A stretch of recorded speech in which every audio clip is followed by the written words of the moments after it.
ఇక్కడ చంద్రబాబు నాయుడు గారు ఆడు కాపోడు ఈడు కాపోడైనా పోయింది ప్రాణం అండి. అంటే మీకు ఒక మనిషి సామాన్యుడి ప్రాణం పోతే, ఒక కాపోడు ప్రాణం పోతే ఎంత నిర్లజ్జగా, ఎంత నిస్సిగ్గుగా, ఎంత నీచంగా మాట్లాడుతున్నారు మీరు. మీ వయసు 80 సంవత్సరాలకు దగ్గర పడుతున్నారు. మీరు మాట్లాడే ఒక రాష్ట్ర ముఖ్యమంత్రిగా ఉండి మీరు మాట్లాడే భాష చచ్చిపోయినాడు కాపు, పోలీసు చంపేసిన పోలీసు కాపు అని మీరు మాట్లాడతారు. ఇది మీ విచక్షణ, పరిపాలనా దక్షత మీది.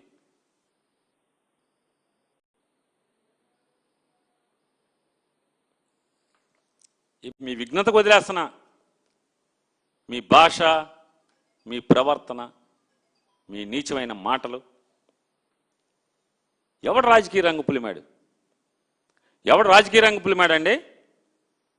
మీరు ముద్దు నిద్రపోతుంటే మీరు మీ కుమారుడి యొక్క ఎర్రబుక్ రాజ్యాంగంలో పోలీసులు ఈ రకంగా బరి తెగించి పోలీస్ స్టేషన్లోనే మర్డర్లు చేసి శవాన్ని బూడిద చేస్తుంటే గొంతె తరవదా ప్రతిపక్షం అని అడుగుతున్నాను. ఏం చేయాలి ప్రతిపక్షం? నారా చంద్రబాబు నాయుడు గారు ఏమనుకుంటున్నారు? పోనీ ఏం ఆశిస్తున్నారు మీరు? ఖబర్దార్, జాగ్రత్తగా ఉండండి. ఎవడు ఖబర్దార్? మీరు ఖబర్దార్, జాగ్రత్తగా ఉండండి. నారా చంద్రబాబు నాయుడు గారు రోజులు లెక్కెడుతున్నారు ప్రజలు. మీ ఖబర్దార్ అంటున్నారు మిమ్మల్ని. తినమరిగిన కోడి అంటే ఇల్లెక్కి కూసిందంట.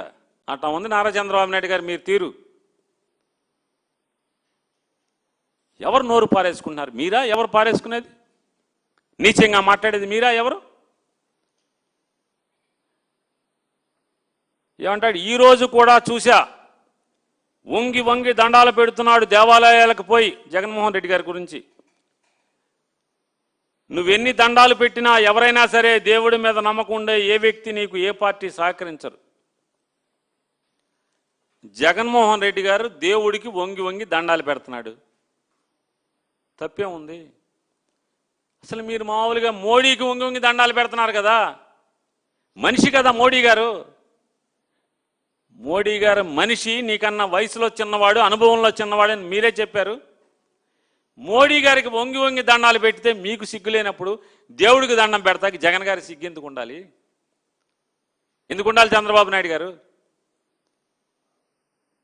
నిస్సిగ్గుగా, నిర్లజ్జగా నువ్వు క్రిస్టియన్వి, హిందువు దుగుడికి ఎందుకు? మరి మీరెందుకు వెళ్తున్నారు? నెత్తి మీద టోపీ పెట్టుకుని నమాజ్ ఎందుకు చేస్తున్నారు? ఎందుకు వెళ్తున్నారు? పైన క్రిస్మస్ తాత కోటేసుకుని చర్చిలకి ఎందుకు వెళ్ళి వాక్యం చదువుతున్నారు? యేసు ప్రభు వాక్యం చదువుతున్నారు, మీరు బైబిల్ వాక్యం చదువుతున్నారు. మరి మీకు అప్పుడు సిగ్గుందా, సిగ్గులేదా చంద్రబాబు నాయుడు గారు? ఏమనాలి మిమ్మల్ని? మీరు వంగి వంగి దండాలు పెడతారు కదా పాస్టర్లకి, ఏమనాలి అప్పుడు మిమ్మల్ని? వయసు వచ్చిన కాడి నుంచి మీకు వివరం పోయి, విచక్షణ పోయి, విఘ్నత పోయి, కేవలం అధికారమే పరమావధిగా బతకటం ఏంటి? ఎవరికి ఉపయోగం అని అడుగుతున్నాను. చంద్రబాబు నాయుడు గారు చెప్పండి సార్, మీరు ఎవరికి ఉపయోగం? ఈ రకమైన ముఖ్యమంత్రి మాకు ఉండటం మా దౌర్భాగ్యం కాదా అని అడుగుతున్నాను. మీరు సిగ్గుపడకపోగా మీరు చేసిన పనికి మీ ఏలుబడిలో మనిషిని చంపేసి రౌడీ షీటర్ అంటారు. ఏ రౌడీ షీటర్ అయితే చంపేస్తారా? రౌడీ షీటర్ అయితే చంపుతారా అంటున్నా. ఊరేయించండి, ఊరేయించండి అని అడుగుతున్నాను. చేత కాదా మీకు? ఈ విచారణ ఇవాళ ఎంత డొల్ల విచారణ అంటే, ఇవాళ జరిగినటువంటి నారా చంద్రబాబు నాయుడు గారి ప్రభుత్వం చే నియమించబడినటువంటి ఒక ఐజీ గారి నేతృత్వంలో 2 ఎస్పీలు, ఒక అడిషనల్ ఎస్పీ గారు, ఈ 4 నేతృత్వంలో నడిచినటువంటి ఈ సిట్టు ఎంత డొల్ల, ఎంత దారుణమైనటువంటి ఇన్వెస్టిగేషన్ అంటే, ఆఖరికి ఒక హోంగార్డ్కి స్వేచ్ఛ ఇచ్చి నువ్వు ఇన్వెస్టిగేషన్ చేయమంటే ఆ హోంగార్డ్ కూడా ఇంత అసహ్యంగా చేయడు. ఎవడో కూడా.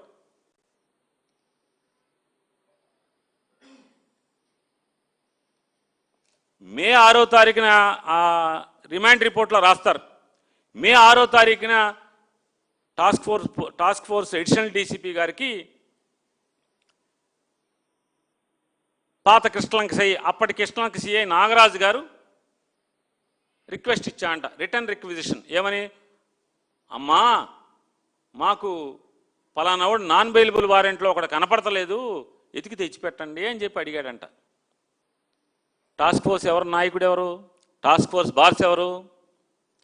విజయవాడ సిపి రాజశేఖర్ బాబు గారు టాస్క్ ఫోర్స్ బాస్. ఏషియల్ డీసీపీ గారిని వెళ్ళి ఈయన కాగితం ఇచ్చాడంట. వెంటనే ఆవిడ హుటాహుటిన ఒక టాస్క్ ఫోర్స్ సబ్ ఇన్స్పెక్టర్ గారిని, 2 కానిస్టేబుల్స్ని, స్టేషన్ కానిస్టేబుల్ ఎవరైతే వారెంట్ సర్వ్ చేయాల్సినటువంటి కోర్టు కానిస్టేబుల్ ఉంటాడో వీళ్ళ నలుగురిని ఇచ్చి మార్కాపురం వెళ్ళి ఆయన్ని పట్టుకోండి అన్నారంట. వెంటనే పట్టుకోండి అనగానే వీళ్ళకి పట్టేసుకున్నారు. వెంటనే ఇన్ఫర్మేషన్ దొరికేసింది, మార్కాపురంలో ఉన్నాడన్నారు. తెల్లారుజామున వెళ్ళి మార్కాపురంలో అతన్ని ఎత్తుకొచ్చేసారు, మార్కాపురం నుంచి తీసుకొచ్చారు. తప్పేమీ లేదు, తప్పే లేదు, పోలీస్ చేయాల్సింది అదే, అక్కడికి తప్పు లేదు.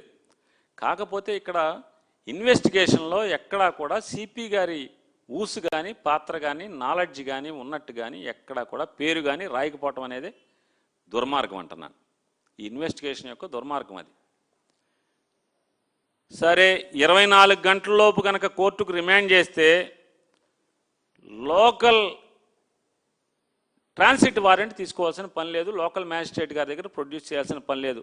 ఎందుకంటే 24 గంటల దూరం జర్నీ ఉంటే కనుక ఖచ్చితంగా సుప్రీంకోర్టు లేకపోతే ఏపీ పోలీస్ మాన్యువల్ ఇవన్నిటి ప్రకారం ఖచ్చితంగా అక్కడ ఉన్నటువంటి స్థానిక మ్యాజిస్ట్రేట్ గారి దగ్గర ప్రొడ్యూస్ చేసి ట్రాన్సిట్ వారెంట్ తీసుకుని తెచ్చుకోవాలి. ఎందుకని 24 గంటలలోపు ముద్దాయిని అరెస్టు చేసిన 24 గంటలలోపు సేమ్ స్టేట్ కాబట్టి తీసుకొచ్చి కోర్టులో ప్రొడ్యూస్ చేయాలి. ఎందుకు వెళ్ళారు అక్కడికి? టాస్క్ ఫోర్సును స్టేషన్ కృష్ణలంక పోలీస్ స్టేషన్ యొక్క కోర్టు కానిస్టేబుల్ కలిసి ఎందుకు వెళ్ళారు? సిఐ గారి ఆదేశాల మేరకు, సిఐ గారి కోరిక మేరకు ఎందుకు వెళ్ళారు? పెండింగ్లో ఉన్నటువంటి మ్యాజిస్ట్రేట్ గారు ఇచ్చినటువంటి 2 మ్యాజిస్ట్రేట్లు ఇచ్చినటువంటి నాన్ బెయిలబుల్ వారెంట్లు ఎగ్జిక్యూట్ చేయటానికి వెళ్ళారు. అంటే ఏంటి?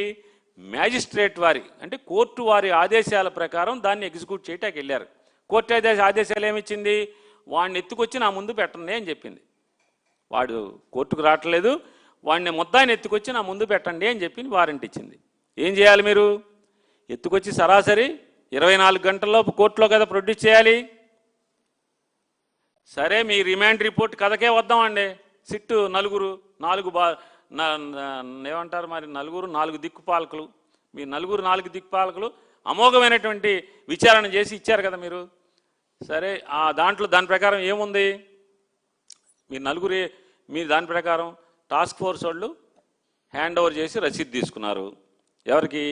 సెంట్రీ కానిస్టేబుల్కి ఇచ్చి హ్యాండ్ ఓవర్ చేసి తీసుకున్నారు, రసీదు తీసుకున్నారు. హ్యాండ్ ఓవర్ చేసి రసీదు తీసుకున్న తర్వాత ఇమ్మీడియట్గా ఏం చేయాలి? ఏసీపీకి, డీసీపీకి, సిపికి వీళ్ళు రిపోర్ట్ చేయాలి కదా. రిపోర్ట్ చేశారా లేదా మీరు రిమాండ్ రిపోర్ట్లో విచారించినట్టుగా ఎందుకు రాయలేదు? ఎందుకు విచారించలేదు? డిఎస్పీని విచారించారా అంటే ఏసీపీ, విజయవాడ భాషలో ఏసీపీ, కృష్ణలంక పోలీస్ స్టేషన్ పరిధికి వచ్చేటువంటి ఏసీపీ గారిని మీరు ఎందుకు విచారించలేదు?